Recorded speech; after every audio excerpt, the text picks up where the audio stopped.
I've read the Gita, I've read number of the Upanishads, I've read many Hindu books.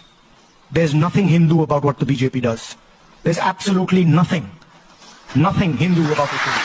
Right?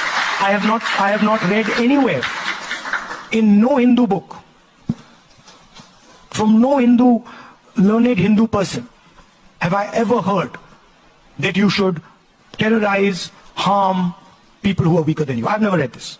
So this idea, this word, Hindu nationalists, this is the wrong word. They're not Hindu nationalists. They have nothing to do with Hinduism. They are out to get power at any cost, and they will do anything to get power, and they will do anything to ensure that the Indian caste structure, the social structure of my country is not threatened. They want dominance of a few people, and that is what they're about. There is nothing